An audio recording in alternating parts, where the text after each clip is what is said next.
పాలకొల్లులోని ఎంఎంకేఎన్ఎం school విద్యార్థులకు మంత్రి Nimmala Rama Naidu 250 cycles ను ఉచితంగా పంపిణీ చేశారు. విద్యార్థిగా ఉపాధ్యాయుడిగా తనకు ఈ స్కూల్ తో చాలా అనుభవాలు ఉన్నాయని చెప్పడం జరిగింది. విద్యకు అత్యంత ప్రాధాన్యత ఇవ్వాలనే ఉద్దేశంతోనే అనేక కార్యక్రమాలు చేస్తున్నామని తెలిపారు.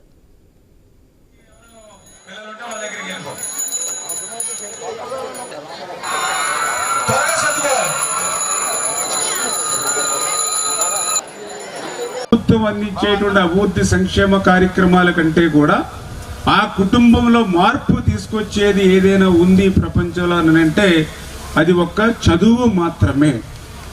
ఎందుకంటే ఒక గుమస్తా కొడుకు కలెక్టర్ కావాలన్నా, ఒక 4 ఏళ్లలో పని చేసుకునే ఆమె కూతురు ఒక సాఫ్ట్వేర్ కంపెనీ మరి అందులో ఉద్యోగం రావాలన్నా అది కేవలం విద్య వల్ల మాత్రమే, చదువు వల్ల మాత్రమే సాధ్యమవుతుంది. ఒక కాన్సెప్ట్ పెట్టుకున్నాం. అదేవిధంగా ఇటు పిల్లలకి సైకిల్స్ ఈ 2 స్కూల్స్ కి సంబంధిస్తూ ఉన్నాం.